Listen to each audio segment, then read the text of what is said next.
ಮಂಡ್ಯ ಜಿಲ್ಲೆಯಲ್ಲಿ ಅತ್ಯಂತ ಪ್ರತಿಷ್ಠೆಯನ್ನು ಹೊಂದಿರತಕ್ಕಂಥ ರೈತ ಬಂಧುಗಳ ಹೃದಯದಲ್ಲಿ ಶಾಶ್ವತವಾಗಿ ಎಲ್ಲ ರೀತಿಯ ಬದುಕಿಗೆ ಈ ಒಂದು ಕೃಷಿ ವಲಯದಲ್ಲಿ ಅನುಕೂಲಗಳಾಗಬೇಕು ಅಂತಕ್ಕಂಥ ದೃಷ್ಟಿಯಿಂದ ನಮ್ಮ ಮೈಸೂರಿನ ಅರಸರ ಒಂದು ದೂರ ದೃಷ್ಟಿಯ ಚಿಂತನೆ ಕೃಷ್ಣರಾಜೇಂದ್ರ ಒಡೆಯರ್ ಅವರ ಒಂದು ಕಲ್ಪನೆ ಚಿಂತನೆಗಳ ಮುಖಾಂತರ ಇವತ್ತು ರೈತರಿಗೆ ಹಲವಾರು ರೀತಿಯ ಕೃಷಿ ಸಂಶೋಧನೆಗಳನ್ನು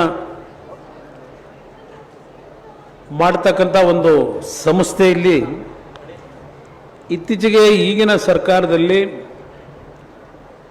ಕೃಷಿ ವಿಜ್ಞಾನದ ವಿಶ್ವವಿದ್ಯಾನಿಲಯವನ್ನು ಮಂಡ್ಯದಲ್ಲಿ ತರಬೇಕು ಅಂತಕ್ಕಂಥ ದೃಷ್ಟಿಯಿಂದ ಕೃಷಿ ವಿಜ್ಞಾನಗಳ ವಿಶ್ವವಿದ್ಯಾನಿಲಯವನ್ನು ಸ್ಥಾಪನೆ ಮಾಡತಕ್ಕಂಥ ತೀರ್ಮಾನ ಮಾಡಿದ್ದಾರೆ. ಅದರ ಹಿನ್ನೆಲೆಯಲ್ಲಿ 5ನೇ ತಾರೀಕಿನಿಂದ ಈ ಒಂದು ಕೃಷಿ ಮೇಳ ಅತ್ಯಂತ ಯಶಸ್ವಿಯಾಗಿ ಈ ಭಾಗದ ಪ್ರತಿ ಗ್ರಾಮಗಳಿಗೆ ಒಂದು ಜ್ಞಾನವನ್ನು ಮೂಡಿಸ್ತಕ್ಕಂಥ ನಿಟ್ಟಿನಲ್ಲಿ ಈ ಒಂದು ಮೇಳದ ಉದ್ದೇಶವನ್ನು ಇಟ್ಟುಕೊಂಡಿದ್ದಾರೆ. ಇವತ್ತಿನ ಕೃಷಿ ಮೇಳದ ಕಾರ್ಯಕ್ರಮದಲ್ಲಿ ದಿವ್ಯ ಸಾನ್ನಿಧ್ಯವನ್ನು ನಿರ್ವಹಿಸಿರ್ತಕ್ಕಂಥ ಪರಮ ಪೂಜ್ಯ ಚುಂಚನಗಿರಿ ಮಹಾಕ್ಷೇತ್ರದ ಸ್ವಾಮೀಜಿಯವರು ಡಾಕ್ಟರ್ ನಿರ್ಮಲಾನಂದನಾಥ ಸ್ವಾಮೀಜಿಯವರ ದಿವ್ಯ ಸಾನ್ನಿಧ್ಯದಲ್ಲಿ ಈ ಕಾರ್ಯಕ್ರಮದಲ್ಲಿ ನಾವೆಲ್ಲ ಏನು ಭಾಗವಹಿಸಿದ್ದೇವೆ. ಈ ಕಾರ್ಯಕ್ರಮದ ವೇದಿಕೆಯ ಮೇಲೆ ನಿಮ್ಮೆಲ್ಲರನ್ನು ಉದ್ದೇಶಿಸಿ ಆಸೀನರಾಗಿರತಕ್ಕಂಥ ಪುಟ್ಟರಾಜು ಅವರು ಮಾತನಾಡಿದ್ದಾರೆ. KR-ಪೇಟೆ ಶಾಸಕರು ಮಂಜು ಅವರು ಮಾತನಾಡಿದ್ದಾರೆ. ನಮ್ಮ ಹಿರಿಯರಾಗಿರ್ತಕ್ಕಂಥ ಮಾಜಿ ಶಾಸಕರು ಶಿವಕುಮಾರ್ ಅವರು ಈ ಸಭೆಯಲ್ಲಿ ಭಾಗವಹಿಸಿದ್ದಾರೆ. ವಿಧಾನ ಪರಿಷತ್ತಿನ ಸದಸ್ಯರಾಗಿರ್ತಕ್ಕಂಥ ವಿವೇಕಾನಂದ ಅವರಿದ್ದಾರೆ.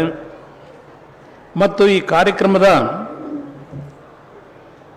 ವಿಶೇಷಾಧಿಕಾರಿಗಳಾಗಿರ್ತಕ್ಕಂಥ ಕೃಷಿ ವಿಜ್ಞಾನಗಳ ವಿಶ್ವವಿದ್ಯಾನಿಲಯದ ಡಾಕ್ಟರ್ KM ಅರುಣ್ ಕುಮಾರ್ ಅವರು, ಸಂಶೋಧನಾ ನಿರ್ದೇಶಕರಾಗಿರ್ತಕ್ಕಂಥ ಡಾಕ್ಟರ್ GM ದೇವಗಿರಿ, ವಿಸ್ತರಣಾ ನಿರ್ದೇಶಕರು ರಾಮಚಂದ್ರ ಅವರು ಹಾಗೂ ಕೃಷಿ ವಿಶ್ವವಿದ್ಯಾನಿಲಯದ ಹಲವಾರು ಪ್ರಮುಖರು ಈ ವೇದಿಕೆ ಮೇಲಿದ್ದಾರೆ.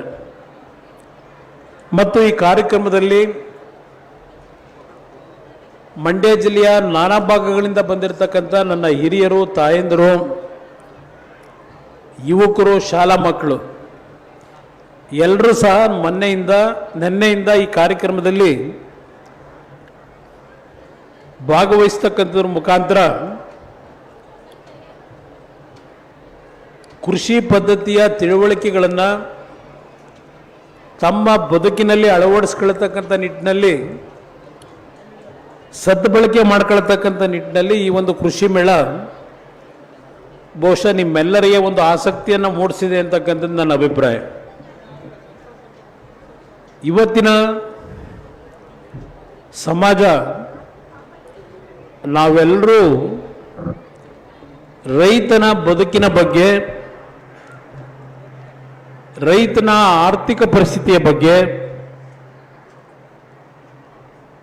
ಎಲ್ಲರೂ ನಾವು ಚರ್ಚೆ ಮಾಡ್ತೀವಿ ವೇದಿಕೆ ಮೇಲೆ. ಸ್ವಾತಂತ್ರ್ಯ ಬಂದು ಸುಮಾರು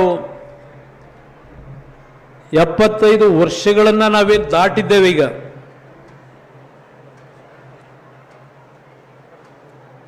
ನಮ್ಮ ರೈತರು ಬೇರೆ ಉದ್ಯಮಗಳನ್ನು ಮಾಡೋರಿಗಿಂತ ಅವರ ಪರಿಸ್ಥಿತಿಗಳು, ಅವರ ಬದುಕನ್ನು ಸರಿಪಡಿಸ್ತಕ್ಕಂಥ ನಿಟ್ಟಿನಲ್ಲಿ ಸದೃಢವಾಗಿ ಬೆಳೆದಿದ್ದಾರೆ. ನಾವು ಮಾಧ್ಯಮಗಳಲ್ಲಿ ಟಿ ವಿಗಳಲ್ಲಿ ಕೆಲವು ಕಾರ್ಯಕ್ರಮಗಳನ್ನು ನೋಡ್ತೇವೆ. ಆ ಕಾರ್ಯಕ್ರಮಗಳಲ್ಲಿ ಕೆಲವು ರೈತರು 1 ಎಕರೆ 2 ಎಕರೆ ಭೂಮಿನಲ್ಲಿ ವರ್ಷಕ್ಕೆ 10 ಲಕ್ಷ 15 ಲಕ್ಷ ಸಂಪಾದನೆ ಮಾಡ್ತಾ ಇದ್ದಾರೆ. ಆ ಒಂದು 1 ಎಕರೆ 2 ಎಕರೆ ಭೂಮಿನಲ್ಲಿ ವಿವಿಧ ರೀತಿಯ ಕೃಷಿ ಪದ್ಧತಿಗಳನ್ನು ಅಳವಡಿಸ್ಕೊಳ್ತಕ್ಕಂಥದ್ರ ಮುಖಾಂತರ ಕೃಷಿ ಲಾಭದಾಯಕವಾಗಿದೆ ಅಂತಕ್ಕಂಥ ಒಂದು ಪ್ರೋತ್ಸಾಹವನ್ನು ನೀಡತಕ್ಕಂಥ ಕಾರ್ಯಕ್ರಮಗಳನ್ನು ನಾವು ಕಾಣ್ತಾ ಇದ್ದೇವೆ. ಇತ್ತೀಚೆಗೆ ಕೇಂದ್ರ ಸರ್ಕಾರ ಮತ್ತು ರಾಜ್ಯ ಸರ್ಕಾರಗಳು ಹಲವಾರು ರೀತಿಯ ಯೋಜನೆಗಳನ್ನು ಕೃಷಿಕರ ಒಂದು ನಂಬಿಕೆಯನ್ನು ಉಳಿಸ್ಕೊಳ್ಳಿಕ್ಕೆ, ಕೃಷಿಕರಲ್ಲಿ ವಿಶ್ವಾಸ ಮೂಡಿಸಿ ಕೃಷಿಯಲ್ಲಿ ಆಸಕ್ತಿಯನ್ನು ಅವರಲ್ಲಿ ಕಾಣಬೇಕು ಅಂತಕ್ಕಂಥ ದೃಷ್ಟಿಯಿಂದ ಹಲವಾರು ಯೋಜನೆಗಳನ್ನು ಇವತ್ತು ಕೇಂದ್ರ ಮತ್ತು ರಾಜ್ಯ ಸರ್ಕಾರಗಳು ಮಾಡ್ತವೆ. ಆದರೆ ಆ ಯೋಜನೆಗಳಿಂದ ಶೇಕಡಾವಾರು ಎಷ್ಟು ರೈತ ಕುಟುಂಬಗಳ ಬದುಕಿಗೆ ಉಪಯೋಗಗಳಾಗ್ತಾ ಇದೆ ಅಂತಕ್ಕಂಥದ್ದು ಒಂದು ಪ್ರಶ್ನೆ. ಕೆಲವು ಕಾರ್ಯಕ್ರಮಗಳು ಅವರು ಪ್ರತಿ ವರ್ಷ ಬಜೆಟ್ಗಳಲ್ಲಿ ಹಂಚಿಕೆ ಮಾಡ್ತಕ್ಕಂಥದ್ದೇನಿದೆ ಕೃಷಿ ವಲಯಕ್ಕೆ, ಇವತ್ತು ಕೇಂದ್ರ ಸರ್ಕಾರ ಕೃಷಿ ವಲಯಕ್ಕೆ ಸುಮಾರು 1,32,000 ಕೋಟಿ ರೂಪಾಯಿಗಳ ಅನುದಾನವನ್ನು ಹಂಚಿಕೆ ಮಾಡಿದ್ದಾರೆ. ಪ್ರಧಾನಮಂತ್ರಿಗಳ ಹೆಸರಿನಲ್ಲಿ ಇಡೀ ರಾಷ್ಟ್ರದಾದ್ಯಂತ ಹಲವಾರು ಉಪಯುಕ್ತ ಆಗಬೇಕು ಅಂತಕ್ಕಂಥ ದೃಷ್ಟಿಯ ಯೋಜನೆಗಳನ್ನು ಜಾರಿಗೆ ತರಲಿಕ್ಕೆ ಪ್ರಯತ್ನ ಪಟ್ಟಿದ್ದಾರೆ. ಇವತ್ತು ನಾನು ಉದಾಹರಣೆಗೆ MSP ದರದ ಬಗ್ಗೆನೇ ಹೇಳೋದಾದರೆ, ಒಂದು ರೀತಿಯ ಜನರಲ್ಲಿ ಸಂಶಯಗಳಿದೆ ಅಂತಕ್ಕಂಥ ನನ್ನ ಅಭಿಪ್ರಾಯ. ಇವತ್ತು ಉದಾಹರಣೆಗೆ ನಿಮ್ಮ ಮೆಕ್ಕೆಜೋಳದ ಬಗ್ಗೆನೇ ಕಳೆದ 1 ತಿಂಗಳಿಂದ ಇಡೀ ರಾಜ್ಯದಲ್ಲಿ ಹಲವಾರು ಭಾಗದಲ್ಲಿ ರೈತರು ಬೀದಿನಲ್ಲಿ ಪ್ರತಿಭಟನೆಗಳನ್ನು ಮಾಡ್ತಾ ಇದ್ದಾರೆ. ರಾಜ್ಯ ಸರ್ಕಾರ ಕಳೆದ ವಾರ ಕೆಲವು ಪಶು ಆಹಾರಗಳನ್ನು ಉತ್ಪಾದನೆ ಮಾಡತಕ್ಕಂಥ ಮಾಲೀಕರುಗಳನ್ನು ಕರೆದು ಹಾಗೂ KMFನಿಂದ ಒಂದು 50,000 kg ಮೆಕ್ಕೆಜೋಳವನ್ನು ಖರೀದಿ ಮಾಡಬೇಕು ಅಂತಕ್ಕಂಥ ಒಂದು ನಿರ್ದೇಶನ ಕೊಟ್ಟು ಕೈ ತೊಳ್ಕೊಂಡಿದ್ದಾರೆ. ಇವತ್ತು ಕೇಂದ್ರ ಸರ್ಕಾರ MSP ದರವನ್ನು 2,400 ಕೋಟಿ ಅಂತೇಳಿ ನಿಗದಿಯನ್ನು ಮಾಡಿದ್ದಾರೆ. ಇವತ್ತು ಮಾರುಕಟ್ಟೆಯಲ್ಲಿ 1,400-1,500 ರೂಪಾಯಿ ಮೇಲೆ ಖರೀದಿ ಮಾಡೋರಿಲ್ಲ. ಆದರೆ ಇವತ್ತು ರಾಜ್ಯ ಸರ್ಕಾರದ ಮುಖಾಂತರ ಖರೀದಿ ಕೇಂದ್ರಗಳನ್ನು ಮಾಡಿ ತೆರೆದು ಇವತ್ತು MSPಯ ದರದಲ್ಲಿ ನೀವು ಖರೀದಿ ಮಾಡಲಿಕ್ಕೆ ಪ್ರಾರಂಭ ಮಾಡಿದ್ರೆ ಎಷ್ಟು ಪ್ರಮಾಣದಲ್ಲಿ ನೀವು ಖರೀದಿ ಮಾಡ್ತೀರಿ, ಎಷ್ಟು ಹಣವನ್ನು ರಾಜ್ಯ ಸರ್ಕಾರದಿಂದ ನಾವು ಹೂಡಿಕೆ ಮಾಡ್ತೀವಿ, ಆ 1,500 ಕೋಟಿಯ 1,500 ರೂಪಾಯಿಗೆ ಮ್ಯಾಚಿಂಗ್ ಗ್ರ್ಯಾಂಟನ್ನು ಕೇಂದ್ರ ಸರ್ಕಾರದ ಮುಂದೆ ಹೋದರೆ ಆ ಹಣವನ್ನು ಕೇಂದ್ರ ಸರ್ಕಾರ ಕೊಡಲೇಬೇಕು. ಇದು ಇರ್ತಕ್ಕಂಥದ್ದು. ನಾನು 2 ಬಾರಿ ಈ ರಾಜ್ಯದಲ್ಲಿ ಆಕಸ್ಮಿಕವಾಗಿ ಮುಖ್ಯಮಂತ್ರಿ ಆಗಿದ್ದೆ. ರಾಜ್ಯದ ಜನತೆ ಸಂಪೂರ್ಣವಾದ ಆಶೀರ್ವಾದ ನನಗೆ ಮಾಡಿ 5 ವರ್ಷ ಈ ರಾಜ್ಯವನ್ನು ಆಳು ಅಂತ ಹೇಳಿ ನನಗೆ ಅಧಿಕಾರ ಏನು ಕೊಟ್ಟಿರಲಿಲ್ಲ. ಬೇರೆ ಪಕ್ಷಗಳ ಅವರ ಒಂದು ಅವಶ್ಯಕತೆಗೋಸ್ಕರವಾಗಿ ನನ್ನ ಮೇಲೆ ಒತ್ತಡಗಳನ್ನು ಹಾಕಿ 2 ಬಾರಿ BJP ಪಕ್ಷದ ಜೊತೆ, ಒಂದು ಬಾರಿ ಕಾಂಗ್ರೆಸ್ ಜೊತೆ ಸರ್ಕಾರ ಮಾಡಿದ್ದೇವೆ. ನಾನು ನಿಮಗೆ ನೆನಪಿಸ್ಕೊಡ್ಲಿಕ್ಕೆ ಬಯಸ್ತೀನಿ, ನಾನು ಮುಖ್ಯಮಂತ್ರಿ ಆದಂಥ ಸಂದರ್ಭದಲ್ಲಿ ಯಾವುದಾದರೂ ಒಂದು ಭಾಗದಲ್ಲಿ ಈ ರಾಜ್ಯದಲ್ಲಿ ರೈತರು ನಾವು ಬೆಳೆದಂಥ ಬೆಳೆಗೆ ನಷ್ಟ ಆಗಿದೆ ಅಂತೇಳಿ ಬೀದಿನಲ್ಲಿ ಪ್ರತಿಭಟನೆ ಮಾಡಿದ್ದಂತೂ ನಾನಂತೂ ಕಂಡಿಲ್ಲ. ನಾನಿದ್ದಂಥ ಮೊದಲನೇ ಬಾರಿಗೆ 19 ತಿಂಗಳು, ಎರಡನೇ ಬಾರಿಗೆ 14 ತಿಂಗಳು. ಮೊದಲನೇ ಬಾರಿ ಮುಖ್ಯಮಂತ್ರಿ ಇದ್ದಾಗ ಹಲವಾರು ಭಾಗದಲ್ಲಿ ರೈತರು ಬೆಳೆ ಬೆಳೆದಿದ್ರು, ಕಬ್ಬಿನ ಬೆಳೆ. ಕಾರ್ಖಾನೆ ಮಾಲೀಕರು ಕೊಂಡ್ಕೊಂಡಿರಲಿಲ್ಲ, ಒಣಗಿ ನಿಂತಿತ್ತು ಹೊಲದಲ್ಲಿ. 248 ಕೋಟಿ ಅವತ್ತಿನ ಕಾಲದಲ್ಲಿ 2006 ನನ್ನ ರೈತರು ಸಂಕಷ್ಟಕ್ಕೆ ಒಳಗಾಗಬಾರದು ಅಂತ ಹೇಳಿ ಹೆಕ್ಟರ್ಗೆ 25,000 ರೂಪಾಯಿಗಳನ್ನು ನಾನು ಯಾರಿಂದಲೂ ಹೇಳಿಸ್ಕೊಳ್ಳಿಲ್ಲ.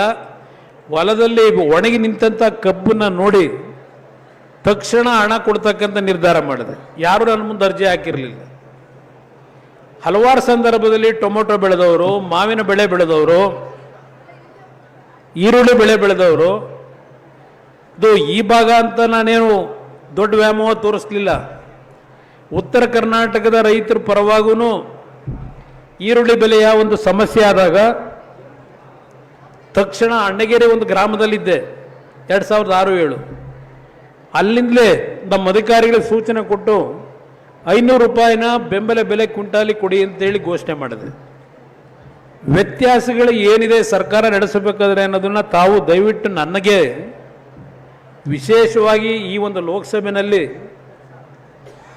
ಏನೋ ಒಂದು ಕುಮಾರಣ್ಣ ನಮ್ಮ ಜಿಲ್ಲೆಯಲ್ಲಿ ಲೋಕಸಭಾ ಸದಸ್ಯನಾದರೆ ನಮ್ಮ ಬದುಕನ್ನು ಸರಿಪಡಿಸ್ತೇನೆ ಅಂತ ಹೇಳಿ ಒಂದು ನಂಬಿಕೆ ಇಟ್ಟುಕೊಂಡು ನನಗೆ ಆಶೀರ್ವಾದ ಮಾಡಿದ್ದೀರಿ. ಅದನ್ನು ನಾನು ಎಂದೂ ಸಹ ಮರೆಯತಕ್ಕಂಥವನು ಅಲ್ಲ ಅನ್ನೋದನ್ನು ಈ ಸಂದರ್ಭದಲ್ಲಿ ಹೇಳ್ತಾ ಇದ್ದೇನೆ.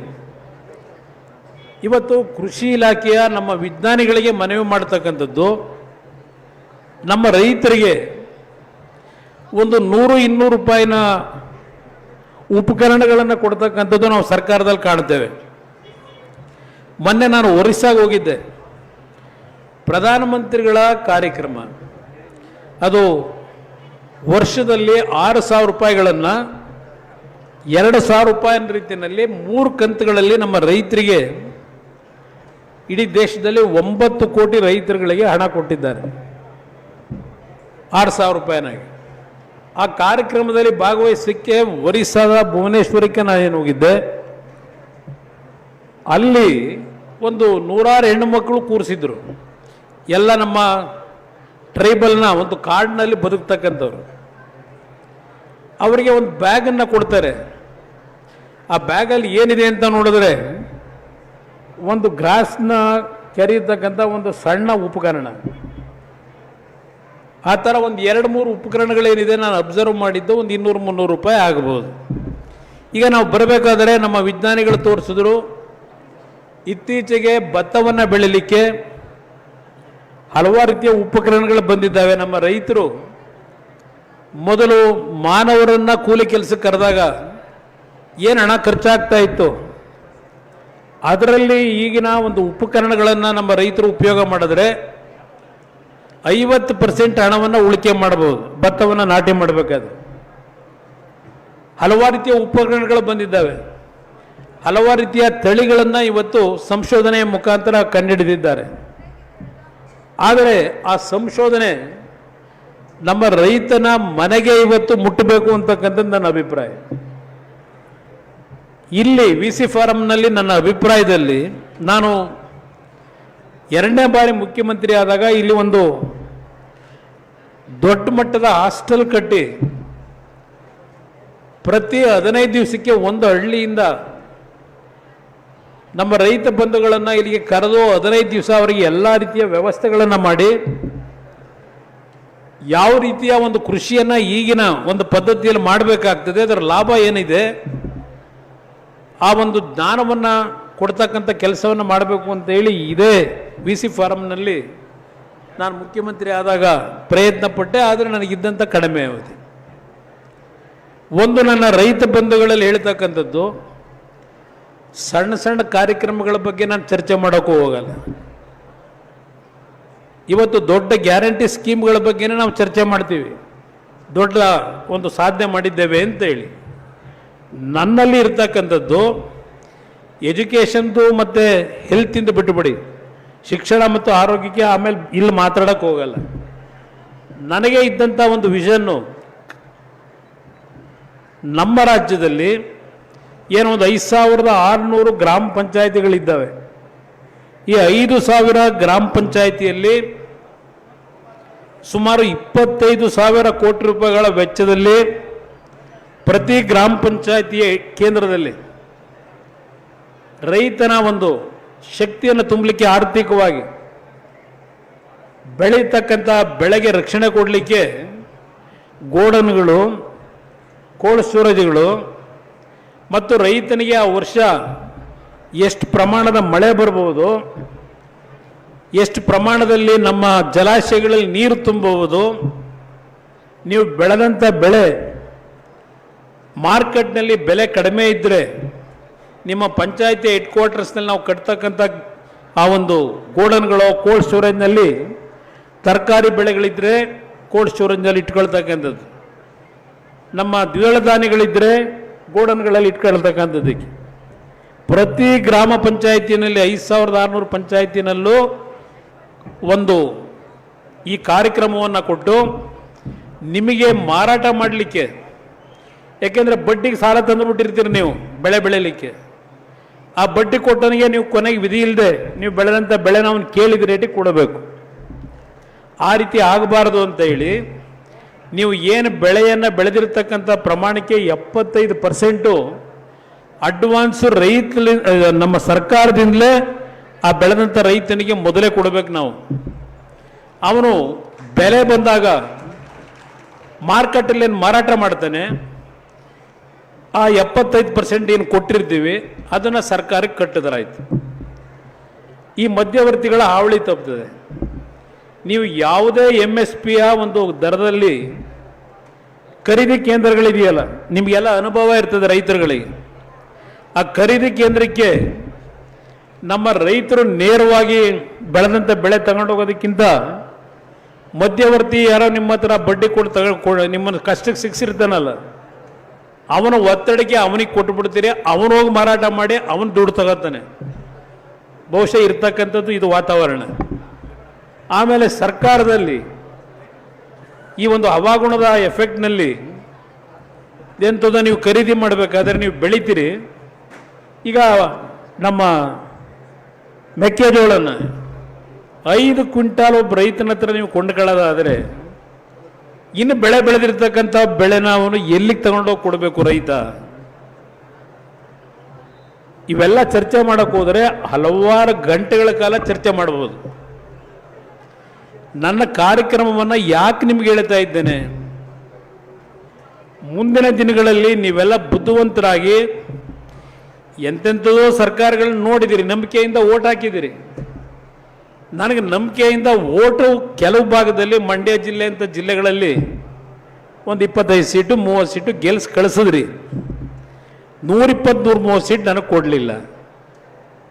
ಆದರೆ ನಾನು ಯಾವ ರೀತಿ 2 ಅವಧಿನಲ್ಲಿ ಕೆಲಸ ಮಾಡಿದ್ದೇನೆ, 25,000 ಕೋಟಿ ರೈತರು ಸಾಲ ಮನ್ನಾ ಮಾಡಿದೆ. ಈಗಿನ ಸರ್ಕಾರ ಹೇಳ್ತದೆ ಕುಮಾರಸ್ವಾಮಿ ಸಾಲ ಮಾಡಿದ್ದು ನಾವು ತೀರಿಸ್ತಿದ್ದೀವಿ ಅಂತ. ಅದು ಯಾವ ಸಾಲ ಮಾಡಿದ್ದೋ ನನಗೆ ಗೊತ್ತಿಲ್ಲ. ನಾನು ಏನು ಹಣ ಮೀಸಲಿಟ್ಟಿದ್ದೆ, ನಾನು ಸರ್ಕಾರ ತೆಗೆದು ಮುಂದೆ ಬಂದಂಥವರು ಕೆಲವು ರೈತರಿಗೆ ಇವತ್ತು ಹಣ ಕೊಟ್ಟಿಲ್ಲ.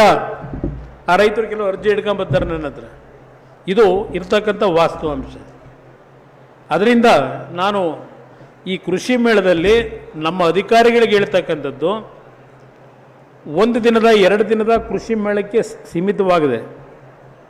ಪ್ರತಿ ಹಳ್ಳಿಗಳಿಂದ ನಮ್ಮ ಯುವಕರಿಗೆ ವಿಶೇಷವಾಗಿ ಕೈ ಜೋಡಿಸಿ ಮನವಿ ಮಾಡ್ತೇನೆ. ಈ ದೇಶದಲ್ಲಿ, ಯಾಕೆಂದ್ರೆ ನಾನೇನು ತಪ್ಪಾಗಿ ಯಾರ ಮೇಲೋ ಮಾತಾಡ್ತೀನಿ ಅಂತ ಅನ್ಕೋಬೇಡಿ, ಇರೋ ವಾಸ್ತವಾಂಶವನ್ನು ಇವತ್ತು ನಿಮ್ಮ ಮುಂದೆ ಹೇಳ್ತಾ ಇದ್ದೇನೆ. ಇವತ್ತು ನನ್ನ ಮುಂದೆ ಬಂದಿರತಕ್ಕಂಥ computer science, electronic communication, BE civil, mechanical, ಈ ರೀತಿಯ ಸಬ್ಜೆಕ್ಟ್ಗಳನ್ನು ನಮ್ಮ ಹುಡುಗರೇನು ಪಾಸ್ ಮಾಡಿದ್ದಾರೆ, ಆ 5 ವರ್ಷದ ಅವರ ವಿದ್ಯಾಭ್ಯಾಸಕ್ಕೆ ಅವರ ಕುಟುಂಬದ ತಂದೆ ತಾಯಂದರು ಕನಿಷ್ಠ 60ರಿಂದ 1 ಕೋಟಿ ಹಣ, 60 ಲಕ್ಷದಿಂದ 1 ಕೋಟಿ ಖರ್ಚು ಮಾಡಿದ್ದೀರಿ. ಕೆಲಸಕ್ಕೆ ನೀವು ಪ್ರತಿನಿತ್ಯ ಅಲಿಯೋದನ್ನು ಏನು ನೋಡ್ತಾ ಇದ್ದೇನೆ. ನನ್ನ ಹತ್ರನೇ ಸುಮಾರು 5-6 ಸಾವಿರ ಅರ್ಜಿಗಳಿದ್ದಾವೆ. ಎಲ್ಲ ಈ ರೀತಿಯ ಓದಿರ್ತಕ್ಕಂಥವ್ರು. ನಿನ್ನೆ ಒಂದು ಮಂಡ್ಯದಿಂದ ಡೆಲ್ಲಿಗೆ ಹುಡುಕೊಂಬಂದಿದ್ರು, ಒಂದು ಕೈ ಇಲ್ಲ ಕಟ್ಟಾಗಿದೆ.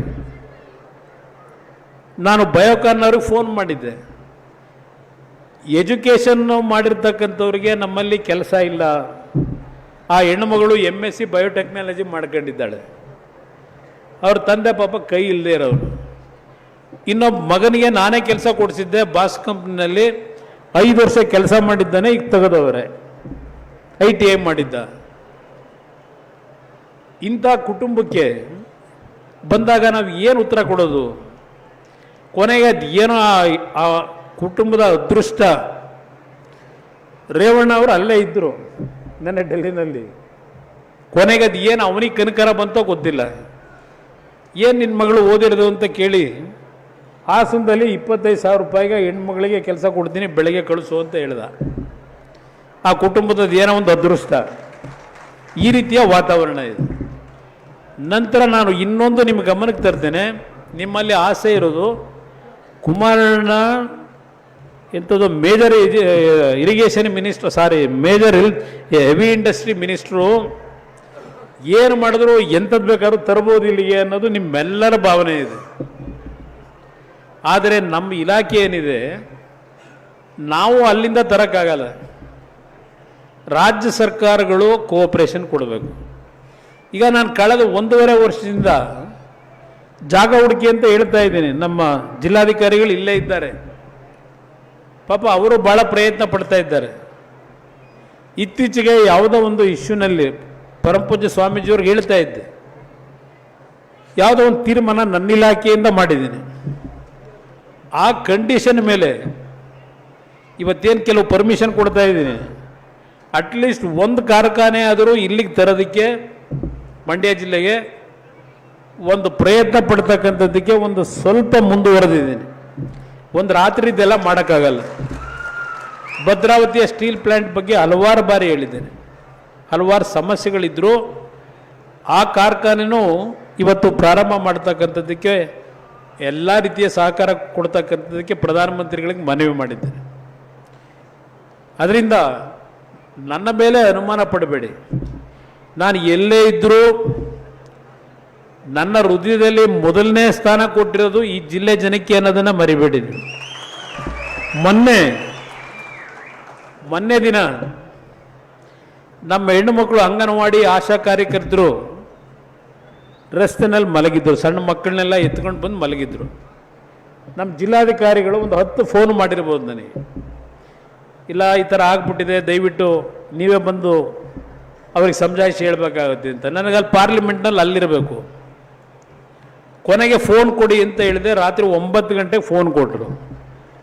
ಆ ಹೆಣ್ಣುಮಗಳಿಗೆ ಹೇಳಿದೆ, ಆ ಒಂದು ಸಂಘಟನೆ ಹೆಣ್ಣುಮಗಳಿಗೆ, ನೋಡು ತಾಯಿ, ನೀನೊಂದು ಕೆಲಸ ಮಾಡು, ಏನು 4 ಭಾಗದಲ್ಲಿ ಸ್ಟ್ರೈಕ್ ಮಾಡ್ತಾ ಇದ್ದೀರಿ, ಒಂದು 10 ಜನ ಹೆಣ್ಣು ಮಕ್ಕಳು ಮುಖಂಡರೇನಿದ್ದೀರಿ, ಡೆಲ್ಲಿಗೆ ಬರಲಿಕ್ಕೆ ನಾಳೆ ಬೆಳಗ್ಗೆ ನಾನೇ ವಿಮಾನದ ಟಿಕೆಟ್ನು ಖರೀದಿ ಮಾಡಿ ಕಳಿಸ್ತೀನಿ, ರೂಮ್ನ ವ್ಯವಸ್ಥೆನೂ ಮಾಡಿಕೊಡ್ತೀನಿ.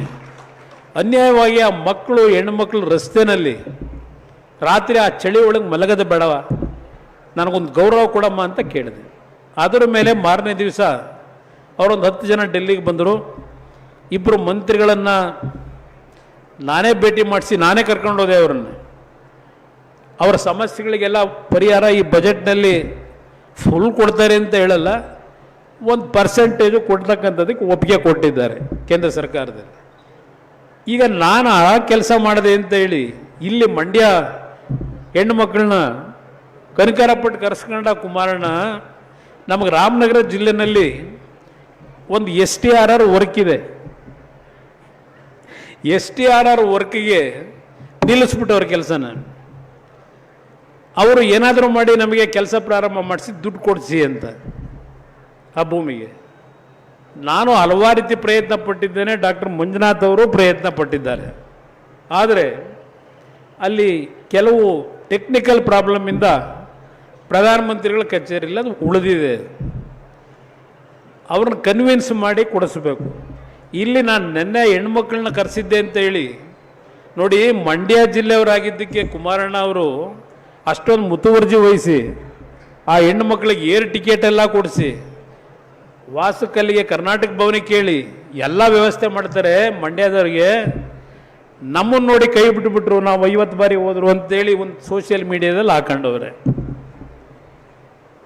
ಯಾವ ಥರ ಇದೆ ಅನ್ನೋದು ಲೆಕ್ಕ ಹಾಕಿ.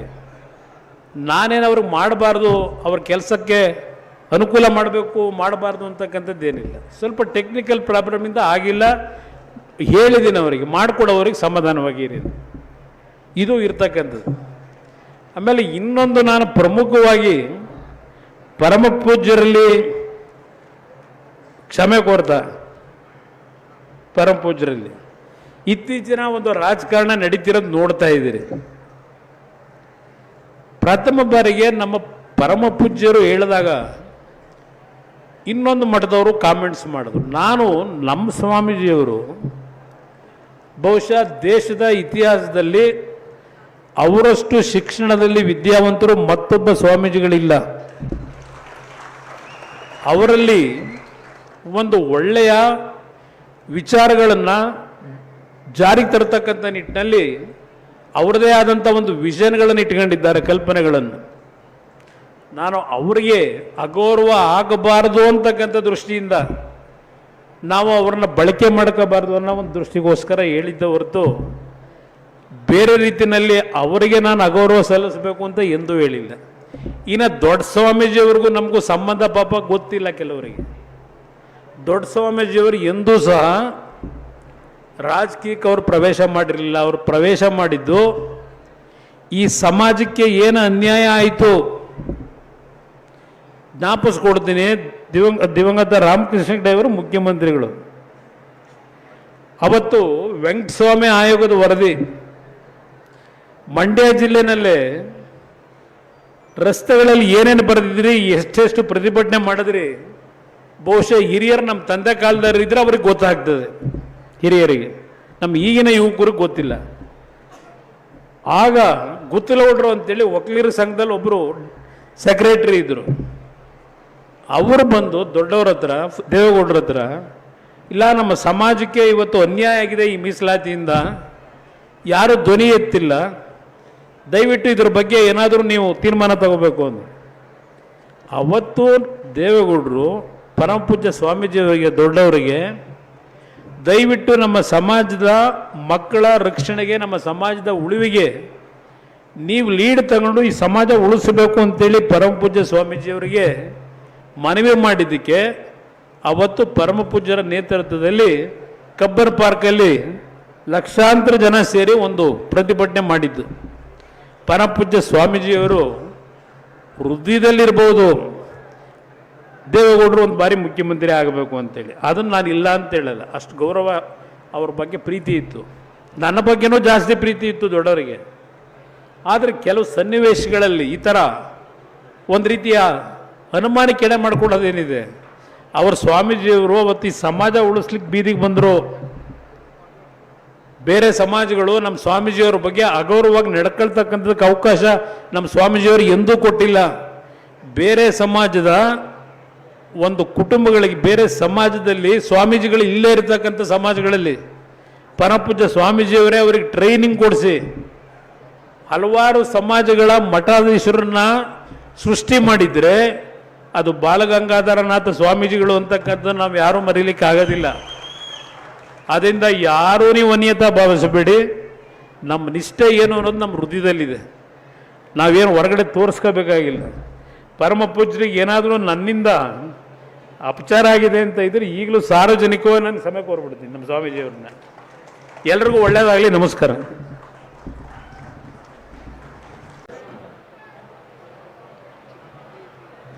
ಬ್ರಹ್ಮಾನಂದಂ ಪರಮಸುಖದಂ ಕೇವಲಂ ಜ್ಞಾನಮೂರ್ತಿಂ ದ್ವಂದ್ವಾತೀತಂ ಗಗನ ಸದೃಶಂ ತತ್ವಮಸ್ಯಾದಿಲಕ್ಷ್ಯಂ ಏಕಂ ನಿತ್ಯಂ ನಿವಲಂ ಅಚಲಂ ಸರ್ವಧಿ ಸಾಕ್ಷಿಭೂತಂ ಭಾವಾತೀತಂ ತ್ರಿಗುಣರಹಿತಂ ಸದ್ಗುರುಂ ತಂ ನಮಾಮಿ. ಶ್ರೀ ವಿದ್ಯಾಂ ಜಗತಾಂ ಧಾತ್ರಿಂ ಸರ್ಗಸ್ಥಿತಿ ಲಯೇಶ್ವರೀಂ ನಮಾಮಿ ಲಲಿತಾಂ ನಿತ್ಯ ಮಹಾ ತ್ರಿಪುರ ಸುಂದರೀಂ. ನಮ್ಮೆಲ್ಲರ ಪ್ರೀತಿಯ ಮಂಡ್ಯ ಜಿಲ್ಲೆಯಲ್ಲಿ ಕೃಷಿ ವಿಜ್ಞಾನಗಳ ವಿಶ್ವವಿದ್ಯಾನಿಲಯ ಯೂನಿವರ್ಸಿಟಿ ಆಫ್ ಅಗ್ರಿಕಲ್ಚರ್ ಸೈನ್ಸಸ್ ಇದರ ವತಿಯಿಂದ ಮತ್ತು ಹಲವಾರು ಇಲಾಖೆಗಳ ಸಹಯೋಗದೊಂದಿಗೆ ಹಮ್ಮಿಕೊಂಡಿರ್ತಕ್ಕಂಥ 2025ನೇ ಈ ವರ್ಷದ ಕೃಷಿ ಮೇಳದ ಪವಿತ್ರ ಕಾರ್ಯಕ್ರಮದಲ್ಲಿ ನಮ್ಮೆಲ್ಲರ ಆರಾಧ್ಯ ದೈವ ಯೋಗಿ ಪದ್ಮಭೂಷಣ ಜಗದ್ಗುರು ಡಾಕ್ಟರ್ ಶ್ರೀ ಬಾಲಗಂಗಾಧರನಾಥ್ ಮಹಾಸ್ವಾಮೀಜಿಯವರ ದಿವ್ಯ ಚೇತನಕ್ಕೆ ಮನಸ ನಮಿಸಿ ವೇದಿಕೆಯಲ್ಲಿ ಉಪಸ್ಥಿತರಿದ್ದು ಇಂದಿನ ಈ ಕಾರ್ಯಕ್ರಮವನ್ನು ಉದ್ಘಾಟಿಸಿದ ನಾಡಿನಲ್ಲಿ 2 ಬಾರಿ ಮುಖ್ಯಮಂತ್ರಿಗಳಾಗಿ ರೈತ ಪರವಾಗಿರ್ತಕ್ಕಂಥ ಸರ್ಕಾರವನ್ನು ಕೊಟ್ಟು ಬಹು ಜನಮನ್ನಣೆನ ಗಳಿಸಿರ್ತಕ್ಕಂಥ ಮಾತೃ ಹೃದಯದ ಪ್ರೀತಿಯ HD ಕುಮಾರಸ್ವಾಮಿಯವರು ಉಪಸ್ಥಿತರಿದ್ದಾರೆ. ಅವರು ಕೇವಲ 2 ಬಾರಿ ಮುಖ್ಯಮಂತ್ರಿಗಳಷ್ಟೇ ಅಲ್ಲ, ಪ್ರಸ್ತುತ ಉಕ್ಕು ಮತ್ತು ಬೃಹತ್ ಕೈಗಾರಿಕೆಗಳ ಮಂತ್ರಿಯೂ ಆಗಿದ್ದಾರೆ ಕೇಂದ್ರದಲ್ಲಿ.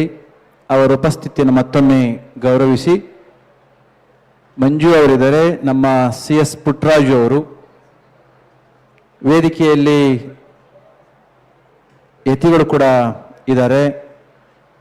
ವೇದಿಕೆಯಲ್ಲಿರ್ತಕ್ಕಂಥ ಹರಿಣಿ ಕುಮಾರ್ ಅವರೇ, ಹಲವಾರು ಅಧಿಕಾರಿ ವೃಂದದವರು, ಭಕ್ತರು ವೇದಿಕೆಯಲ್ಲಿ ಕೊಡ್ತಿದ್ದೀರಿ. ಕಾರ್ಯಕ್ರಮದ ವೇದಿಕೆಯ ಕೆಳಗಡೆ ನಮ್ಮ ಶ್ರೀರಂಗಪಟ್ಟಣದ MLA ಅವರು ರವೀಂದ್ರ ಶ್ರೀಕಂಠೇಗೌಡರು, ನಮ್ಮ ಸುರೇಶ್ ಗೌಡರು ಮತ್ತು ಹಲವಾರು ಮಂದಿ ಕೆಳಗಡೆ ಕೊಡ್ತಿದ್ದೀರಿ. ಸಾಕಷ್ಟು ಜನ ಭಕ್ತರುಗಳು ಮತ್ತು ರೈತ ಬಂಧುಗಳಿದ್ದೀರಿ, ಮಾಧ್ಯಮ ವೃಂದದವರೇ. ಇದೊಂದು ದೊಡ್ಡ ಜಾತ್ರೆ, ಇದು ರೈತ ಜಾತ್ರೆ. ಇದು ವೇದಿಕೆಯ ಒಳಗಡೆ ಕೊಡ್ತಿರ್ತಕ್ಕಂಥವರು ಒಂದು 5% ಆದರೆ ಹೊರಗಡೆ ವಿವಿಧ ಪ್ರಾತ್ಯಕ್ಷಿಕೆಗಳನ್ನು ಮತ್ತು ಮಳಿಗೆಗಳನ್ನು ನೋಡ್ತಾ ಇರ್ತಕ್ಕಂಥವ್ರು 95% ಭಕ್ತರುಗಳು ರೈತರುಗಳು ಹೊರಗಡೆ ಓಡಾಡ್ತಾ ಇದ್ರಿ. ಇಂತಹ ಹೊತ್ತಿನಲ್ಲಿ ಈ ಕಾರ್ಯಕ್ರಮಕ್ಕೆ ಬರಬೇಕು ಅಂತ ಕುಮಾರಣ್ಣವರು ಬೆಳಗ್ಗೆ 7:15ನೇ ಹೊರಟು ನನಗಿನ ಮುಂಚೆನೇ ಬಂದ್ಬಿಟ್ಟಿದ್ದಾರೆ ಅವರು. ಇಂತಹ ಒಂದು ಕಾರ್ಯಕ್ರಮ ಆಗಾಗ ಇಲ್ಲಿ ನಡೀತಾ ಇರ್ತಕ್ಕಂಥದ್ದನ್ನು ನಾವು ಕಂಡಿದ್ದೇವೆ ಹಿಂದೆ ಕೂಡ. ಆದರೆ ಇಂದು ವಿಶೇಷವಾಗಿ ವಿಶ್ವವಿದ್ಯಾನಿಲಯ ಅಸ್ತಿತ್ವಕ್ಕೆ ಬಂದ ಗಳಿಗೆಗೂ ಅದರ ನೆನಪಿಗಾಗಿ ಹಮ್ಮಿಕೊಂಡಂಥ ಒಂದು ಕಾರ್ಯಕ್ರಮ. ಕುಮಾರಣ್ಣವರು ಮಾತನಾಡ್ತಾ ಹೇಳಿದರು, ನಮ್ಮ ದೇಶದಲ್ಲಿರ್ತಕ್ಕಂಥ ಜನಸಂಖ್ಯೆಯಲ್ಲಿ 65%ಗಿನ್ನ ಹೆಚ್ಚಿನ ಜನಗಳು ಇವತ್ತಿಗೂ ಕೂಡ ಹಳ್ಳಿಗಳಲ್ಲೇ ವಾಸ ಮಾಡ್ತಾ ಇದ್ದಾರೆ. ಅದಕ್ಕೆ ಏನೋ ನಮ್ಮ ಮಹಾತ್ಮ ಗಾಂಧೀಜಿಯವರು ಹೇಳಿದರು, ಇಂಡಿಯಾ ಲಿವ್ಸ್ ಇನ್ ಕಾಟೇಜಸ್, ಅಂದರೆ ರೂರಲ್ ಏರಿಯಾ, ಹಳ್ಳಿಗಳಲ್ಲಿ ವಾಸ ಮಾಡ್ತಾ ಇರ್ತಕ್ಕಂಥದ್ದು. ವಿವೇಕಾನಂದರು ಹೇಳಿದರು, ಇಂಡಿಯಾ ಬ್ರೀತ್ಸ್ ಥ್ರೂ ವಿಲೇಜಸ್ ಅಂತ. ಉಸಿರಾಡ್ತಾ ಇರ್ತಕ್ಕಂಥದ್ದೇ ಭಾರತ ಹಳ್ಳಿಗಳ ಮುಖಾಂತರ. ಈ 2 ಮಾತುಗಳು ಯಾಕಾಗಿ, ಹಳ್ಳಿಗಳು ಉಳಿದ್ರೆ ನಮ್ಮ ಭಾರತ ಉಳಿಯುತ್ತೆ. ಹಳ್ಳಿಗಳೇನಾದರೂ ಅಳಿದ್ರೆ, ಹಳ್ಳಿಗಳು ಉಳಿಯೋದು ಅಂತಂದ್ರೆ ಹಳ್ಳಿಗಳಲ್ಲಿರ್ತಕ್ಕಂಥ ಜನಗಳ ಬದುಕು, ನಮ್ಮ ರೈತರ ಬದುಕು ತುಂಬ ಚೆನ್ನಾಗಿದ್ದದ್ದೇ ಆದರೆ ನಮ್ಮ ದೇಶ ನಗುನಗ್ತಾ ಇರ್ತದೆ. ಅದಕ್ಕೆ ಹಳ್ಳಿಯ ರೈತನ ಬದುಕು ಚೆನ್ನಾಗಿ ಇರೋ ಹಾಗೆ ನೋಡ್ಕೊಳ್ತಕ್ಕಂಥದ್ದು ನಾಡಾಳುವ ಎಲ್ಲ ಸರ್ಕಾರಗಳ, ಎಲ್ಲ ಅಧಿಕಾರಿಗಳ ಬಹು ದೊಡ್ಡ ಜವಾಬ್ದಾರಿ ಅಂತ ನಾನು ಭಾವಿಸ್ತೇನೆ. ಇವತ್ತು ಒಂದು ದೇಶದ ಹಿರಿಮೆಯನ್ನು ಅಳಿಲಿಕ್ಕೋಸ್ಕರ, ಅದು ಸೈನ್ಸ್ ಇರ್ಬೋದು, ಟೆಕ್ನಾಲಜಿ ಇರ್ಬೋದು, ಬಯೋಟೆಕ್ನಾಲಜಿ ಇರ್ಬೋದು, ಬೇರೆ ಬೇರೆ ಏನೇ ಇದ್ರೂ ಕೂಡ ಈ ದೇಶದ ಆರ್ಥಿಕತೆ ಎಷ್ಟು ದೊಡ್ಡದಿದೆ ಅಂತ ನೋಡ್ತಾರೆ.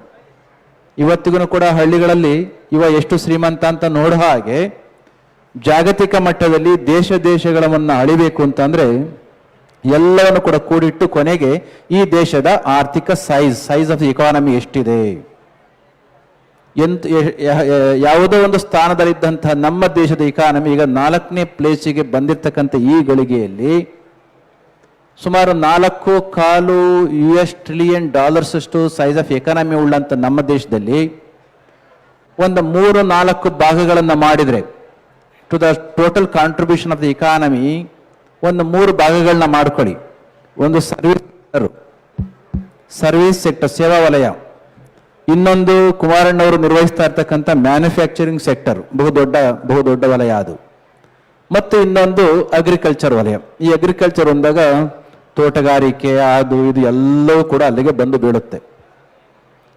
ಸುಮಾರು 65% ಜನಗಳಿರ್ತಕ್ಕಂತಹವರು ಯಾವುದರಲ್ಲಿ ಪಾಲ್ಗೊಂಡಿದ್ದಾರೆ ಅಂದರೆ ಈ 3ನೇ ಸೆಕ್ಟರ್ನಲ್ಲಿ ಅಗ್ರಿಕಲ್ಚರ್, ವ್ಯವಸಾಯ ಅಗ್ರಿಕಲ್ಚರ್ ಸೆಕ್ಟರ್ನಲ್ಲಿ ಬರ್ತವೆ. ಯೋಚನೆ ಮಾಡಿ, 65% ಜನಗಳು ತಮ್ಮನ್ನ ತೊಡಗಿಸ್ಕೊಂಡಿರ್ತಕ್ಕಂಥ ಸೆಕ್ಟರ್ನಿಂದ ದೇಶದ ದೊಡ್ಡ ಆರ್ಥಿಕತೆಗೆ ಕಾಂಟ್ರಿಬ್ಯೂಷನ್ ಎಷ್ಟು ಅಂತಂದ್ರೆ 16ರಿಂದ 17%. ಇನ್ನ ಉಳಿದಂತಹದ್ದು ಸೇವಾ ವಲಯದ್ದು ಬಂದು 55% ಆದದ್ದು. ಆದರೆ ಮ್ಯಾನುಫ್ಯಾಕ್ಚರಿಂಗ್ ಇಂಡಸ್ಟ್ರಿಯಿಂದ ಒಂದು 25-26% ಇದೆ. ಈ ಮಾತನ್ನ ನಮ್ಮ ರೈತರ ಮಧ್ಯದಲ್ಲಿ ಯಾಕೆ ಹೇಳ್ತಾ ಇದ್ದೇವೆ ಅಂತಂದ್ರೆ, ರೈತರ ಕಸುಬನ್ನ, ರೈತರ ಬದುಕನ್ನ ಆಧರಿಸಬೇಕು, ಆರಾಧಿಸಬೇಕು, ಅನುಸರಿಸಬೇಕು ಅಂತಂದ್ರೆ ಯಾವತ್ತು ಈ 3 ಸೆಕ್ಟರ್ಗಳಲ್ಲಿ ಹೆಚ್ಚು ಜನಗಳು ತೊಡಗಿಸ್ಕೊಂಡಿರ್ತಕ್ಕಂಥ ಕೃಷಿ ವಲಯದಿಂದ ದೇಶದ ಆರ್ಥಿಕತೆಗೆ ಹೆಚ್ಚಿನ ಕಾಂಟ್ರಿಬ್ಯೂಷನ್ ಕೊಡುವಷ್ಟು ಆರ್ಥಿಕತೆ ವೃದ್ಧಿ ಆಗುತ್ತೋ ಅವತ್ತು ನಮ್ಮ ರೈತ ಪೇಟೆಯಲ್ಲಿದ್ರು ಅಷ್ಟೇನೆ, ಹಳ್ಳಿಯಲ್ಲಿದ್ರು ಅಷ್ಟೇನೆ ತುಂಬ ಚಂದ ಹಾಕ್ತಾನೆ. ಓದ್ದವರೆಲ್ಲರೂ ಕೂಡ ಓದಿದ ಮೇಲೆ ಬಂದು ವ್ಯವಸಾಯವನ್ನು ಅನುಸರಿಸಲಿಕ್ಕೆ ಸಾಧ್ಯ ಆಗುತ್ತೆ. ಹಾಗಿದ್ರೆ ಅದಕ್ಕೆ ಮಾಡಬೇಕಾಗಿರ್ತಕ್ಕಂಥ ಕೆಲಸ ಏನು? ಈಗ ತಾನೇ ಒಂದು ಪುಸ್ತಕದಲ್ಲಿ ತುಂಬ ಚೆನ್ನಾಗಿ ಬರೆದಿದ್ರಿ. ನಮಗೆ ಬೇಕೋ ಬೇಡವೋ ಗೊತ್ತಿಲ್ಲ, ಲಿಬರಲೈಸೇಷನ್ನು, ಪ್ರೈವೇಟೈಸೇಷನ್ನು ಮತ್ತು ಗ್ಲೋಬಲೈಸೇಷನ್ ಒಪ್ಕೊಂಡಿರ್ತಕ್ಕಂಥ ಈ ಗಳಿಗೆಯಲ್ಲಿ ಬದಲಾಗ್ತಾ ಇರ್ತಕ್ಕಂಥ ಕಾಲಘಟ್ಟಕ್ಕೆ ವಿಜ್ಞಾನ ಮತ್ತು ತಂತ್ರಜ್ಞಾನವನ್ನು ಬಿಟ್ಟು ನಾವು ಬದುಕಲಿಕ್ಕೆ ಮತ್ತು ಮುಂದೆ ಹೋಗಲಿಕ್ಕೆ ಸಾಧ್ಯ ಇಲ್ಲ. ಅದು ಕೆಟ್ಟದ್ದು ಏನಲ್ಲ. ಈ ದೃಷ್ಟಿಯಿಂದ ಆರ್ಟಿಫಿಷಿಯಲ್ ಇಂಟೆಲಿಜೆನ್ಸು ಮತ್ತು ರೊಬೋಟಿಕ್ಸು, ಬಿಗ್ ಡಾಟಾ ಇವೆಲ್ಲ ಏನೆಲ್ಲ ನಮ್ಮ ಮಕ್ಕಳು ಕಲಿತಾ ಇದಾರಲ್ಲ, ಇವು ಕೇವಲ IT ಇಂಡಸ್ಟ್ರಿಗಳಲ್ಲಿ ಇರ್ಲಿಕ್ಕೋಸ್ಕರ ಅಷ್ಟೇ ಅಲ್ಲ. ಇವತ್ತು ನಮ್ಮ ವಿಶ್ವವಿದ್ಯಾನಿಲಯಗಳಲ್ಲಿ ಆಗ್ತಾ ಇರ್ತಕ್ಕಂಥ ರಿಸರ್ಚ್ ಇನೋವೇಷನ್ಸ್ ನಾವೆಲ್ಲವನ್ನು ನೋಡಿದ್ರೆ, ಕುಮಾರಣ್ಣವರು ಹೇಳಿದರು, ರಿಸರ್ಚ್ ಆಗ್ತಾ ಇದ್ದಾವೆ ವಿಶ್ವವಿದ್ಯಾನಿಲಯಗಳಲ್ಲಿ, ಅವು ಲ್ಯಾಬ್ಗಳಲ್ಲಿ ಆಗ್ತಾ ಇದೆ. ಲ್ಯಾಬ್ಗಳಿಂದ ಲ್ಯಾಂಡ್ಗಳಿಗೆ ಅವು ಕನ್ವರ್ಟ್ ಆಗಿ ಆಗದಲ್ಲೇ ಹೋದದ್ದೇ ಆದರೆ, ಸಂಶೋಧನೆಗಳು ಕೇವಲ ವಿಶ್ವವಿದ್ಯಾನಿಲಯಗಳಲ್ಲಿ ಕುಳಿತದ್ದೇ ಆದರೆ ರೈತರು ಹಳೆ ಕಾಲದಲ್ಲಿ ಹಾಗೇ ಇರ್ತಾರೆ, ವಿಶ್ವವಿದ್ಯಾನಿಲಯಗಳು ಹಾಗೆ ಕುಳಿತಿರ್ತವೆ. There should not be any gap between laboratory, ವಿಜ್ಞಾನ ಮತ್ತು ನಮ್ಮ ಲ್ಯಾಂಡು ಮತ್ತು ಲ್ಯಾಬಾರ್ಟರಿಗೆ ವ್ಯತ್ಯಾಸ ಇರಬಾರ್ದು, ಲಿಂಕ್ ಇರಬೇಕು ಅಂತ.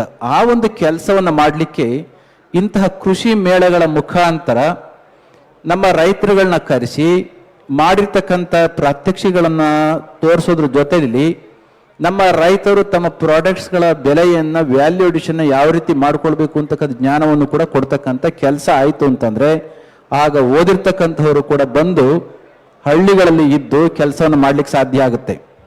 ನಿಮಗೆ ಒಂದು ಎಕ್ಸಾಂಪಲ್ ಹೇಳ್ತೇನೆ. ನಿಮ್ಮದೇ ಒಬ್ಬ ಶಿಷ್ಯ IPS ಆಫೀಸರ್ ಇದ್ದಾನೆ, ಎಲ್ಲಿ ಬೆಂಗಳೂರಿನಲ್ಲಿ.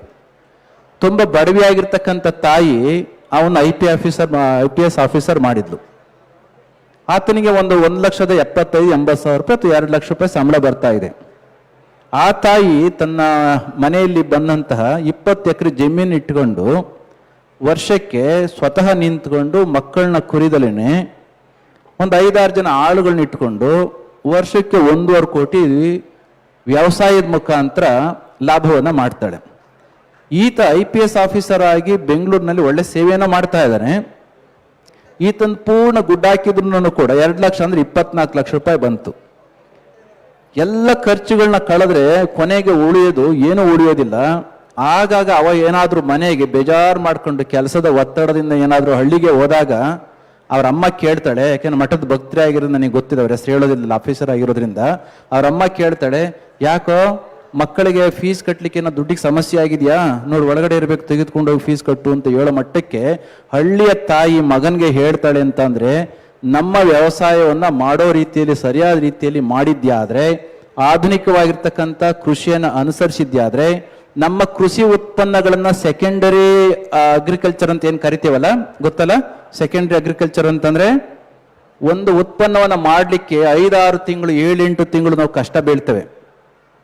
ಆ ನಂತರದಲ್ಲಿ ಇನ್ನೊಂದು 15 ದಿನ ನಾವು ಕಷ್ಟ ಬಿದ್ದದ್ದೇ ಆದರೆ ಏನು ನಮಗೆ ಹಣ ಬರ್ತದಲ್ಲ, 9 ತಿಂಗಳಿಗೆ ಒಂದು ಕೆಜಿಗೆ ಒಂದು 150 ರೂಪಾಯಿ ಬಂತು ಅಂದರೆ ಇನ್ನೊಂದು 15 ದಿನ ನಾವು ಟೆಕ್ನಾಲಜಿಯನ್ನು ಉಪಯೋಗಿಸಿಕೊಂಡು ಆ ಪ್ರಾಡಕ್ಟ್ಸ್ನ ನಾವೇನೇ ಅದಕ್ಕೆ ವ್ಯಾಲ್ಯೂ ಅಡಿಷನ್ ಮಾಡ್ತಕ್ಕಂಥ ಕೆಲಸವನ್ನು ಮಾಡಿದ್ದೆ ಆದರೆ ಅದರ 3-4 ಪಟ್ಟು ಹಣ ನಮಗೆ ಬರ್ತದೆ.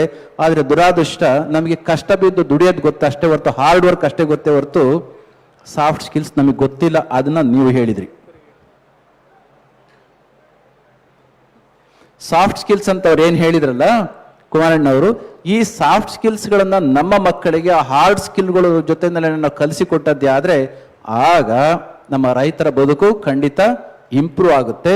ಜೊತೆಯಲ್ಲಿ ನಮ್ಮ ಮಂಡ್ಯದಲ್ಲಿ ಒಂದು ಮಾತು ಚಿಕ್ಕ ವಯಸ್ಸಿನಿಂದ ಹೇಗೋ ಬಂದ್ಬಿಟ್ಟಿದೆ, ಮಂಡಿ ಉದ್ದ ಕಬ್ಬು ಬರೋ ಹೊತ್ತಿಗೆ, ಬೆಳೆ ಬರೋ ಹೊತ್ತಿಗೆ ಎದೆ ಯುದ್ಧ ಸಾಲ ಮಾಡ್ಕೊಂಡಿರ್ತಾರೆ ಅಂತ. ಅದು ಯಾಕಾಗಿ ಮಾಡಿದ್ರೋ ಗೊತ್ತಿಲ್ಲ. ಇನ್ಮೇಲಾದ್ರೂ ನಾವು ಮಂಡಿ ಉದ್ದ ಸಾಲ ಬೇಕಾದ್ರೆ ಒಂದಿಷ್ಟು ಇತ್ಕೊಳ್ಳಿ, ಆದರೆ ಎದೆ ಉದ್ದ ಆದಾಯ ಬರೋ ಮಟ್ಟಕ್ಕೆ ಮಾಡಿಕೊಂಡು ಕಣ್ಕಾಲು ಉದ್ದಕ್ಕೋ ಮಂಡಿ ಉದ್ದಕ್ಕೋ ಒಂದಿಷ್ಟು ಸಾಲ ಮಾಡ್ಕೊಂಡು ಅದನ್ನು ತೀರಿಸುವಷ್ಟು ಇತಿಮಿತಿ ಒಳಗಡೆ ನಾವು ಅದನ್ನು ಮಾಡ್ಕೊಂಡದ್ದೇ ಆದರೆ ನಮ್ಮ ಬದುಕು ಚೆನ್ನಾಗಿ ಇರಲಿಕ್ಕೆ ಸಾಧ್ಯ ಆಗುತ್ತೆ. ಈ ಕಾರಣಕ್ಕೆ ಇತ್ತೀಚಿನ ವರ್ಷಗಳಲ್ಲಿ, ದಶಕಗಳಲ್ಲಿ ಕೃಷಿ ವಿಶ್ವವಿದ್ಯಾನಿಲಯಗಳು ಜಾಗತಿಕ ಹಂತದ ಟೆಕ್ನಾಲಜಿಗಳನ್ನು ರೂಢಿಸಿಕೊಂಡು ನಮ್ಮ ರೈತರುಗಳನ್ನ ಕರ್ಕೊಂಡು ಬಂದು ಆ ಟೆಕ್ನಾಲಜಿಯನ್ನು ಅವರಿಗೆ ತಿಳಿಸ್ತಕ್ಕಂಥ ಕೆಲಸವನ್ನು ಮಾಡ್ತಕ್ಕಂಥದ್ದು. ಹಿಂದೆ ಎಲ್ಲವನ್ನು ಕೂಡ ರೈತರೇ ಮಾಡಬೇಕಾಗಿತ್ತು. 100 ಜನ ಸೇರಿ ಮಾಡ್ತಕ್ಕಂಥ ರೈತರ ಕೆಲಸವನ್ನು ಈಗ ಮೆಕನೈಸ್ ಮಾಡಿಕೊಂಡು ಕೇವಲ ಒಂದು 3-4 ಜನಗಳು ಸೇರಿ ಆ ರೈತರ ಕೆಲಸವನ್ನು ಮಾಡಲಿಕ್ಕೆ ಅವಕಾಶ ಇದೆ. ಇಂಥೆಲ್ಲವನ್ನು ಕೂಡ ಟೆಕ್ನಾಲಜಿಯ ಟ್ರಾನ್ಸ್ಫರ್ ಮಾಡ್ತಕ್ಕಂಥ ಮತ್ತು ವ್ಯಾಲ್ಯೂ ಅಡಿಷನ್ ಮಾಡ್ತಕ್ಕಂಥ ಸೆಕೆಂಡರಿ ಅಗ್ರಿಕಲ್ಚರನ್ನು ನಮ್ಮ ಜನಪ್ರಿಯಗೊಳಿಸ್ಲಿಕ್ಕೋಸ್ಕರ ಈ ರೀತಿಯಾಗಿರ್ತಕ್ಕಂಥ ಹಲವಾರು ಕಾರ್ಯಕ್ರಮಗಳು ಹಲವಾರು ಕಡೆ ನಡೀತಾ ಇವೆ. ಆ ಕಾರ್ಯಕ್ರಮಕ್ಕೆ ನಾವೆಲ್ಲರೂ ಕೂಡ ಮನಸ್ಸನ್ನು ಕೊಟ್ಟು ಆ ಕೆಲಸವನ್ನು ಮಾಡೋಣ. ನಮಗೆ ಭತ್ತದ ಇಳುವರಿಯ ವಿವಿಧ ಪ್ರಾತ್ಯಕ್ಷಿಗಳನ್ನ ತೋರಿಸ್ತಾ ಇದ್ರು, ಡೆಮಾನ್ಸ್ಟ್ರೇಟ್ ಮಾಡ್ತಾ ಇದ್ರು. ಅವರೊಂದು ಮಾತನ್ನ ಹೇಳಿದರು, ನಮ್ಮ ದೇಶದಲ್ಲಿ ಆಹಾರದ ಸಮಸ್ಯೆ ಇದ್ದ ಕಾಲದಲ್ಲಿ ಆಹಾರದ ಉತ್ಪತ್ತಿಗೋಸ್ಕರ ಸಾಕಷ್ಟು ಬೇರೆ ಬೇರೆ ಇಳುವರಿಗಳನ್ನೆಲ್ಲ ತಳಿಗಳನ್ನ ಪಡ್ಕೊಂಡು ಬಂದು ಇಳುವರಿಯನ್ನು ಹೆಚ್ಚು ಮಾಡ್ಕೊಂಡ್ವಿ. ಆದರೆ ಈಗ ಉತ್ಪತ್ತಿ ಸಾಕಷ್ಟು ಆಗಿದೆ, ಆದರೆ ಉತ್ಪತ್ತಿ ಮಾಡ್ತಕ್ಕಂಥ ಆಹಾರ ಸಾಮಗ್ರಿಗಳು ನಮಗೆ ಆರೋಗ್ಯವನ್ನು ತಂದುಕೊಡ್ತಕ್ಕಂಥ ಸ್ಥಿತಿಯಲ್ಲಿ ಇದೆಯಾ ಅಂತಂದ್ರೆ ಇಲ್ಲ. ಹಾಗಿದ್ರೆ ಆ ಆರೋಗ್ಯದ ಕಡೆಗೂ ಕೂಡ ನೋಡಬೇಕು ಉತ್ಪತ್ತಿಯ ಕಡೆ ಅನ್ನೋ ಕಾರಣಕ್ಕೆ ಹಿಂದೆ ಇದ್ದಂಥ ನಮ್ಮ ಹಳ್ಳಿಗಳಲ್ಲಿದ್ದಂಥ ಪರಂಪರಾಗತವಾಗಿರ್ತಕ್ಕಂಥ ತಳಿಗಳನ್ನು ಡೆವಲಪ್ ಮಾಡ್ತಕ್ಕಂಥದ್ದನ್ನ ಈಗ ಅದನ್ನು ಕೂಡ ಕಳೆದೋಗಿತ್ತು, ಮರ್ತೋಗಿತ್ತು, ಎಕ್ಸ್ಟಿಂಗ್ವಿಷ್ ಆಗೋಗಿತ್ತು, ಮರೆಯಾಗೋಗಿತ್ತು. ಅದನ್ನು ಕೂಡ ನಮ್ಮ ವಿಶ್ವವಿದ್ಯಾನಿಲಯದ ಮುಖಾಂತರ ಮಾಡ್ತಾ ಇರ್ತಕ್ಕಂಥ ಸಂತೋಷ. ಎಲ್ಲ ಕಾರ್ಯದಲ್ಲಿ ನಾವೆಲ್ಲರೂ ಕೂಡ ಪಾಲ್ಗೊಳ್ಳೋಣ ಎಂಬ ಮಾತನ್ನ ಸಂದರ್ಭದಲ್ಲಿ ಹೇಳಿ, ತಾವು ಮುಖ್ಯಮಂತ್ರಿಗಳಾಗಿದ್ದ ಸಂದರ್ಭದಲ್ಲಿ 2 ಬಾರಿಯೂ ಕೂಡ ರೈತರ ಸಾಲವನ್ನು ತೀರಿಸಿ ರೈತರ ಫಾರ್ಮರ್ಸ್ ಫ್ರೆಂಡ್ಲಿ ಚೀಫ್ ಮಿನಿಸ್ಟರ್ ಅಂತ ಅನಿಸ್ಕೊಂಡವ್ರು ತಾವು. ಆ ಒಂದು ದೃಷ್ಟಿಯಿಂದ ನಿಮ್ಮ ಹೃದಯವಂತಿಕೆ ರೈತ ಸಮುದಾಯಕ್ಕೆ ಯಾವತ್ತೂ ಕೂಡ ಇರತಕ್ಕಂಥದ್ದು, ಅದ್ರಾಗ ಸಂಶಯ ಇಲ್ಲ. ಆ ಕಾರಣಕ್ಕೋಸ್ಕರ ನಮ್ಮ ರೈತ ಬಂಧುಗಳು ಎಂದು ಎಚ್ಚೆತ್ತುಕೊಂಡು 65% ಇರ್ತಕ್ಕಂಥ ರೈತರುಗಳು ಯಾವತ್ತು ನಾವು ನಮ್ಮ ಕೃಷಿ ವಲಯದಿಂದ ದೇಶದ ಆರ್ಥಿಕತೆಗೆ ಹೆಚ್ಚಿನ ಲಾಭವನ್ನು ತಂದುಕೊಡುವಷ್ಟು ಮಟ್ಟಕ್ಕೆ ನಾವು ಎತ್ತರಕ್ಕೆ ಹೋಗ್ತೇವೆ. ದೇಶಕ್ಕೆ ಲಾಭ ತಂದು ಕೊಡೋದಂದ್ರೆ ನಾವೇನು ಅವ್ರಿಗೆ ದುಡ್ಡು ಕೊಡತಕ್ಕಂತಹದ್ದಲ್ಲ, ನಮ್ಮ ಮನೆಗಳನ್ನ ಮನಸ್ಸುಗಳನ್ನ ಚೆನ್ನಾಗಿ ಇಟ್ಕೊಳ್ತಕ್ಕಂಥ ಸ್ಥಿತಿ ಬಂತು ಅಂತಂದ್ರೆ ರೈತರ ಬದುಕು ಕೂಡ ಚೆನ್ನಾಗಿ ಆಗ್ಬೇಕು. ಯಾರೋ ಬಂದು ಕೇಳ್ತಾ ಇದ್ರು, ನೀವು ಹೇಳಿಬಿಡ್ತೀರಿ ರೈತರಾಗಿ ಅಂತ, ರೈತರಿಗೆ ಎಣ್ಣೆ ಕೊಡೋದಿಲ್ಲ ಸ್ವಾಮಿಗಳೇ, ನೀವೇನ್ ಮಾಡೋದು ಅಂತ. ಹೌದು, ಹಾಗೆ ಆಯ್ತು. ಒಮ್ಮೆ ಚುಂಚನಗಿರಿನಲ್ಲಿ, ಬೆಂಗಳೂರಿನಲ್ಲಿ ಏನಾಗ್ತಿತ್ತು, ವಧುವರ ಅನ್ವೇಷಣೆ ಮಾಡ್ತಾ ಇದ್ವಿ. ಅಲ್ಲಿ ಒಂದು 300 ಜನ ಗಂಡು ಮಕ್ಕಳು ಬಂದ್ರೆ ಒಂದು 200 ಜನ ಹೆಣ್ಮಕ್ಳು ಬರ್ತಿದ್ರು, ಹೇಗೋ ಬ್ಯಾಲೆನ್ಸ್ ಆಗ್ತಾ ಇತ್ತು.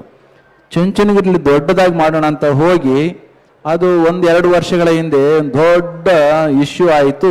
ಕಾರಣ, ಬಂದಂತ ಹುಡುಗರು 10,000 ಜನ, ಬಂದಂತ ಹುಡುಗರು ಅಪೇಕ್ಷಿತರಾಗಿ ಬಂದವರು 10,000 ಜನ, ಹೆಣ್ಮಕ್ಳೇನು ಕಡಿಮೆ ಬಂದಿರಲಿಲ್ಲ, ಅವರು ಒಂದು 250-300 ಜನ ಬಂದಿದ್ರು. ಆದರೆ ಈ 10,000 ಜನಗಳನ್ನ ನೋಡ್ಬಿಟ್ಟು ಅವ್ರು ಕಾಣೆ ಆಗ್ಬಿಟ್ಟು ಎಲ್ಲ ಹೊರಟೋಗ್ಬಿಟ್ರು. ಈ ದೃಷ್ಟಿಯಿಂದ ಏನೊಂದು ಭಾವನೆ ಇದೆಯಲ್ಲ, ವ್ಯವಸಾಯವನ್ನ ನಂಬಿಕೊಂಡಂತಹವರಿಗೆ ಹೆಣ್ಣುಗಳನ್ನ ಕೊಡಬಾರ್ದು ಅಂತಕ್ಕಂಥ ಒಂದು ಭಾವನೆ ಇದೆಯಲ್ಲ, ಅದು 1-2 ವರ್ಷ 3 ವರ್ಷ ಇರಬಹುದು. ಬರ್ತಾ ಇರ್ತಕ್ಕಂಥ ಆಧುನಿಕವಾಗಿರ್ತಕ್ಕಂಥ ತಂತ್ರಜ್ಞಾನವನ್ನು ಉಪಯೋಗಿಸಿಕೊಂಡು ನೀವು ಕೂಡ ಚೆನ್ನಾಗಿ ಸಾಫ್ಟ್ ಸ್ಕಿಲ್ಸ್ನ ಬಳಸ್ಕೊಂಡು ರೈತರಾದದ್ದೇ ಆದರೆ ಆಗ ನೋಡಿ, ಬೆಂಗಳೂರಿನಂಥ ನಗರದಲ್ಲಿ ಕಾರ್ಬನ್ ಡೈಆಕ್ಸೈಡ್ ಕುಡ್ಕೊಂಡು ಶ್ವಾಸಕೋಶವನ್ನು ಹಾಳು ಮಾಡ್ಕೊಳ್ಳೋದಕ್ಕಿಂತ ಹಳ್ಳಿಗಳಲ್ಲಿ ಇದ್ದುಕೊಂಡು ಬದುಕನ್ನು ಚೆನ್ನಾಗಿ ಕಟ್ಟಿಕೊಳ್ಳುವಂತಕ್ಕಂಥವರ ಸಂಖ್ಯೆ, ವಿದ್ಯಾವಂತರ ಸಂಖ್ಯೆ ಜಾಸ್ತಿ ಆಗುತ್ತೆ.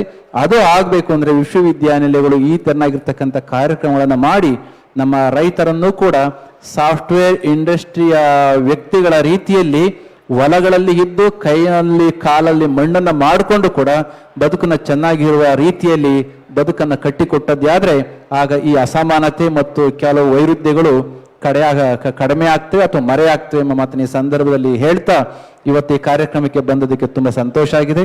ಕುಮಾರಣ್ಣವರು ದೆಹಲಿಯಿಂದ ಇದೇ ಕಾರ್ಯಕ್ರಮಕ್ಕೆ ಬರಲೇಬೇಕು ಅಂತ ಹೇಳಿ ಕಾರ್ಯಕ್ರಮಕ್ಕೆ ಬಂದು ನಿಮ್ಮೆಲ್ಲರನ್ನು ಕೂಡ ಉದ್ದೇಶಿಸಿ ತುಂಬಾ ಚೆನ್ನಾಗಿ ಮಾತನಾಡಿದರೆ ಸದಾ ರೈತರ ಪರವಾಗಿ ಮಿಡಿತಕ್ಕಂಥ ಹೃದಯ ಅದು.